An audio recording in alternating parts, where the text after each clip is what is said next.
श्री राधे। नमस्कार दोस्तों, आप सभी का हमारे YouTube चैनल में स्वागत है। आज की जो कहानी है, आज की जो कथा है वो है भक्त धन्ना जाट की। भक्त धन्ना, जिनका बचपन का नाम धन सिंह था, जिन्हें प्यार से लोग धन्ना कहते थे। ये माता पिता की इकलौती संतान थी। राजस्थान के गांव में इनका जन्म हुआ था। इनके गुरु श्री रामानंद जी थे। ये कथा मैंने भक्तमाल से, लोक कथाओं से वहाँ से सुनी और पढ़ी है, जो मैं आपके सामने लेके आया हूँ। तो कथा ऐसी आती है कि धन्ना जाट के पिता बड़े ही साधु सेवी, सरल हृदय वाले किसान थे। पढ़े लिखे नहीं थे, लेकिन बड़े श्रद्धालु थे। एक बार एक संत का इनके यहाँ आना हुआ। संत आए, इन्होंने संत की बड़ी सेवा करी। तब संत ने इनके यहाँ कीर्तन किया, सत्संग किया। जिस कीर्तन में, जिस सत्संग में धन्ना भी बैठे थे। बड़े आदर भाव से वो गुरु की बातें सुनते थे। गुरुजी क्या करते कि उनके पास एक शालिग्राम जी थे। उन्हें निकालते, उन पर तुलसी डालते, चंदन डालते, धूप दीप से पूजा करते। धन्ना बड़े ध्यान से देखते थे। उन्होंने ब्राह्मण से कहा, पंडित जी आप क्या कर रहे हो? उन पंडित जी ने कहा कि बेटा ये भगवान है शालिग्राम जी, मैं इनकी पूजा करूँगा। तो बालक कहता कि पंडित जी आप ये शालिग्राम मुझे दे दो, मैं भी इनकी पूजा करूँगा। अब पंडित जी अपना शालिग्राम कैसे दें? लेकिन बच्चे की जिद है। बच्चे ने भी जिद कर दी कि मैं तो शालिग्राम लूँगा, नहीं तो आपको जाने नहीं दूंगा। अब ब्राह्मण के पास एक मोटा सा काला पत्थर था। वो पत्थर उठाकर धन्ना को दे दिया और कहा, बेटा ये तेरे कृष्ण जी हैं, ये तेरे भगवान हैं, तू इनकी पूजा कर। रोज पूजा करना, रोज स्नान करवाना, फिर इनको भोग लगाना और भोग लगाने के बाद ही खुद खाना। बोले ठीक है गुरुजी। अब वो पंडित जी चले गए। बालक धन्ना बड़े खुश हैं, आज भगवान मिल गए। अब तो महाराज सुबह शाम उस शालिग्राम को पास में रखते हैं, खूब भगवान का सत्संग करते हैं, खूब भगवान का नाम लेते हैं। जब सुबह हुई तो धन्ना की माँ ने कहा कि बेटा नहा ले। धन्ना मना कर देते हैं, कहते माँ पहले मैं कृष्ण जी को नहलाऊंगा, इन शालिग्राम जी को नहलाऊंगा, उसके बाद खुद नहाऊंगा। माँ ने कहा बेटा कैसी जिद है तेरी? बोले माँ जो भी है, अब तो मैं पहले भगवान को स्नान कराऊंगा। तो भैया पहले धन्ना ने भगवान को स्नान करवाया है और फिर खुद स्नान किया है। उसके बाद भगवान की पूजा वूजा की है।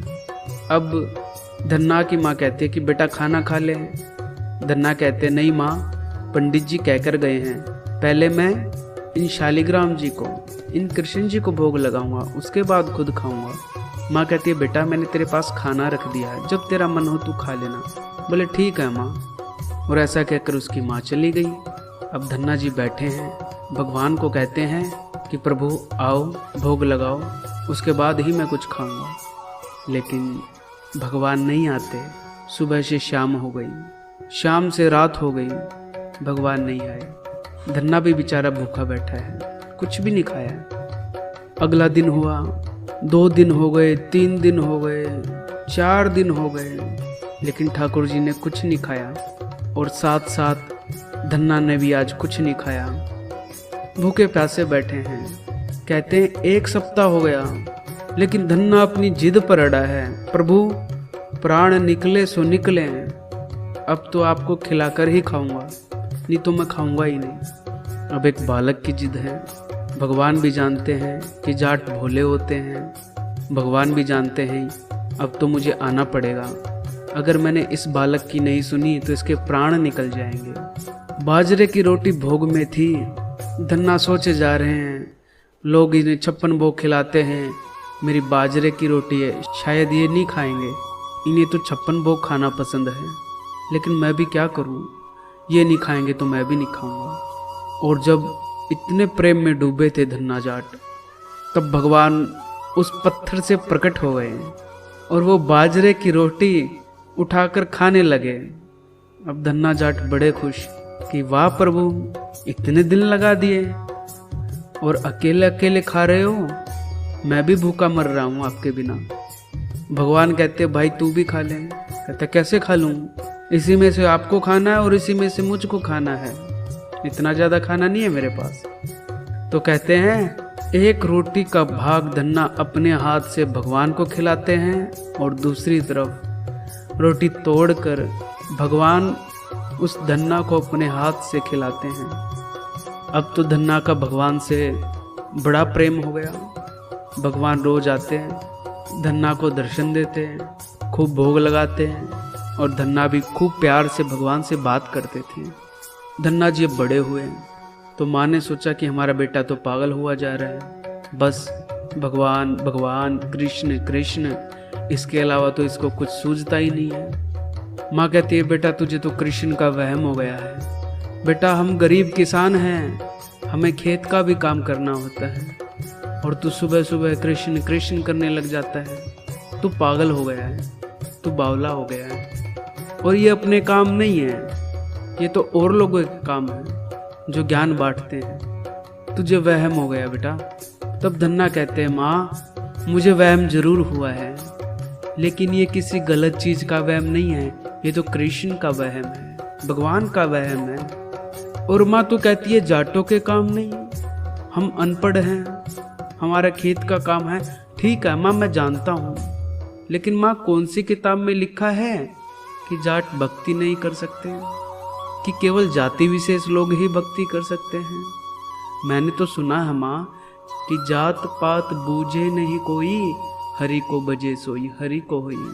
माँ ये जो कृष्ण है ना, ये पत्थर नहीं है माँ, ये खाना खाता है और ये जात पात नहीं देखता, ये तो बस प्यार देखता है माँ।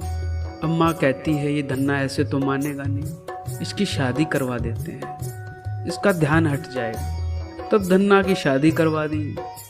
अब पत्नी आई, पत्नी भी कहती है कि ये तुम क्या सुबह सुबह कृष्ण को लेकर बैठ जाते हो, हरे कृष्ण कृष्ण कृष्ण हरे हरे। अरे हमें तो खेत का काम है, कौन करेगा ये काम? तुम्हें तो भक्ति के अलावा कुछ काम आता ही नहीं। तब धन्ना कहते हैं कि मैं सब काम करूँगा, लेकिन मैं भक्ति नहीं छोड़ पाऊंगा, भक्ति मेरे लिए सर्वश्रेष्ठ है। तो इस तरह से धन्ना भगवान की रोज भक्ति करते हैं, लोगों के ताने भी सहन करते हैं। दोस्तों जो भगवान की भक्ति करे, अगर उन्हें कोई ताने दे तो कोई घबराने की ज़रूरत नहीं है। बड़े बड़े संतों ने बड़े ताने सहे हैं, आप किसी भी संत की जीवनी देख सकते हैं। कहते हैं कि जब धन्ना खेत में जाते थे तो भगवान को इतना प्रेम था कि वहाँ नौकर बनकर आए और वेश बदलकर धन्ना का सब काम कर देते थे और कहते थे कि भाई धन्ना मुझे कृष्ण ने भेजा है तुम्हारी सेवा के लिए, इसलिए मैं तेरा खेत जोत दूं, हल चला दूं, बीज बो दूं। तो सब काम भगवान कर देते थे। लेकिन एक बार का प्रसंग ऐसा सुनने को मिलता है कि धन्ना की पत्नी कहती है कि आप सुबह खेत में जाइए और जाकर बीज बो कर आइए। पिताजी ने बोला है। धन्ना सुबह उठे हैं, उठकर स्नान किया है, भगवान को स्नान करवाया है, भोग लगाया है और फिर खेत में जाने के लिए चल दिए हैं। धन्ना के हाथ में वो गेहूं के बीज हैं जो उन्हें बोने हैं। कहीं कहीं ज्वार के बीज लिखा है और कहीं कहीं बाजरे के बीज लिखा है, तो हम गेहूं का बीज लेकर चलते हैं। तो धन्ना जी गेहूं के बीज लेकर आज चल रहे हैं, खेत में पहुंचे हैं। चले थे सुबह, लेकिन कोई भी रास्ते में मिल जाता तो भगवान की चर्चा करने लग जाते। दोपहर हो गई, दोपहर को पहुंचे हैं। साथ में बूढ़े बैल लेके गए हैं दो, खेत में हल चलाना है। हल चला ही रहे थे, सारा खेत बहाया। उसके बाद धन्ना क्या देखते हैं कि कुछ साधु संत सामने से आ रहे हैं। वो साधु संत धन्ना के पास आए और कहते हैं कि भक्त धन्ना, हमने तेरा बड़ा नाम सुना है, हमको तू भोजन करवा दे। अब धन्ना कहते हैं भगवान संत जन, मेरे पास भोजन तो नहीं है। वो संत कहते कोई नहीं बेटा, तू हमें अपने घर ले जा। अब धन्ना सोचते अगर मैं घर ले गया तो पत्नी पूछेगी बीज बो दिए और मना करूंगा और कहूंगा कि संतों को और ले आया, तो और डांट पड़ेगी। तो धन्ना कहते हैं बड़े प्रेम से कि प्रभु घर तो मैं आपको ले जाता, लेकिन मुझे अभी बीज बोने हैं। ये गेहूं के बीज मैं लाया हूँ, गेहूं के दाने मेरे साथ हैं। वो कहते हैं कि बेटा हमें बहुत भूख लगी है। तो ऐसा प्रसंग आता है कि वो जितने दाने धन्ना आज खेत में बोने के लिए लाया था, वो सब दाने उसने संतों को दान में दे दिए और कहते हैं कि मेरे पास तो यही हैं, आप सब ले जाइए। वो संत जन गेहूं को दानों को लेकर गए हैं और बड़े खुश हैं। संत खूब आशीर्वाद दिया है कि बेटा जा, तेरा भला हो, तेरा काम बन जाएगा बेटा। अब धन्ना वहाँ चुपचाप हार कर बैठ गए, सोच रहे हैं सब बीज तो मैंने संतों को दे दिए, सब दाने मैंने संतों को दे दिए, अब मैं खेत में क्या बोऊंगा। तो भगवान की ऐसी प्रेरणा हुई, धन्ना ने कंकर पत्थर उठाए और कंकर पत्थर उठाकर उस खेत में बोने शुरू कर दिए। शाम हो गई, पूरे खेत में पत्थर बो डाले आज धन्ना ने। और कहते हैं कृष्ण जी आप लाज रख लेना, क्योंकि जो ये मैं आज बो रहा हूँ ये आपके कारण ही बो रहा हूँ, मुझे आप पर विश्वास है, मेरी लाज रख लेना काना।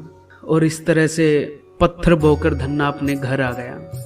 घर आने के बाद पत्नी ने पूछा कि हाँ आप बोया? कहते हैं हाँ मैं बोया, सच नहीं बताया। कुछ समय बीता। एक दिन धन्ना जाट की पत्नी कुछ समय बीतने के बाद खेत में गई और जाकर क्या देखती है कि चारों ओर हरी भरी फसल लहला रही है। धन्ना के खेत में ऐसी खेती आज तक नहीं हुई, मानो आज धरती ने सब कुछ धन्ना के खेत में भर दिया है। इतनी पैदावार, और मानो गेहूं के दाने नहीं, सोने चांदी और मणि हो, इतनी साफ सुथरी फसल।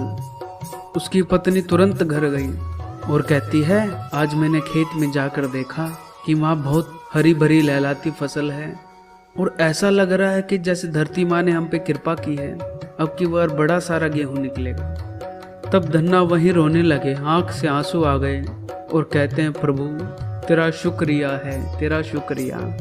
और ऐसा कहकर नाचने लगे, आज रोने लगे, गाने लगे। तब उनकी पत्नी कहती है कि आप ये सब क्या कर रहे हो? तब धन्ना कहते हैं अरे बावरी, तेरे को मैं एक बात बताऊं, तुझे याद है तूने मुझे गेहूं के बीज दिए थे और वो दाने लेकर मैं खेत में गया, लेकिन वहाँ कुछ साधु संत आ गए, मैंने भिक्षा में उनको वो दाने दे दिए। अब मैं सोच में पड़ गया कि अगर खेत नहीं बोया तो घर जाकर क्या जवाब दूंगा, तो मैंने उस खेत में कंकर पत्थर बो दिए थे। और भगवान की लीला तो देख, उन कंकर पत्थर से आज इतनी सुंदर फसल लहला रही है। मुझे तो लगता है साक्षात कृष्ण ने ही इस खेत की बुआई की है और उन्होंने ही इस फसल को बड़ा किया है। मुझे तो इस कृष्ण पे बड़ा विश्वास है और इसी की कृपा से आज हमें इतनी सुंदर फसल मिली है। जब खूब उनके प्रेम में रोए हैं, फिर खेत में गए हैं। खेत में जाकर देखा कि एक सेवक उस खेत की रोज रखवाली करता था। वो सेवक और कोई नहीं, साक्षात श्री कृष्ण थे। धन्ना उनके चरणों में गिर पड़े और कहते प्रभु आपने हमारे खेत की रक्षा की, आपने हमें हरी भरी फसल दी, आपने इतनी मेहनत की, आपने इतनी कृपा बरसाई, मैं आपको किस दिल से धन्यवाद दूं। बस मैं अपना प्रेम आपके चरणों में अर्पित करता हूँ। और इस तरह से धन्ना की पत्नी को भी विश्वास हो गया कि भगवान की भक्ति में बड़ा आनंद है। जो इसको जानते हैं वो ही भक्ति कर पाते हैं। और अंत में धन्ना जाट को भगवान ने अपना धाम दिया है। तो ये थी धन्ना जाट की कहानी, जो कभी कभी भोलेपन में भगवान से जिद पर भी अड़ जाते थे, लेकिन इतना विश्वास था कि तू जो करेगा वो ठीक करेगा। और भगवान भी भोले भक्त का ऐसा विश्वास देखकर गदगद हो जाते थे। सच बात है, भगवान सिर्फ और सिर्फ प्रेम देखते हैं। आपकी जाति पाति, आपकी पढ़ाई, आपके कुल, आपके धर्म, इन सब से भगवान को कुछ भी लेना देना नहीं है। सिर्फ आपका प्रेम हो जाए तो बाजरे की रोटी वो खा लेते हैं, विदुर विदुरानी के केले खा लेते हैं और शबरी के बेर खा लेते हैं। तो आज की कथा को, आज के वीडियो को यही विराम। भक्त धन्ना की जय, भगवान की जय, संत की जय, जय जय श्री राधे।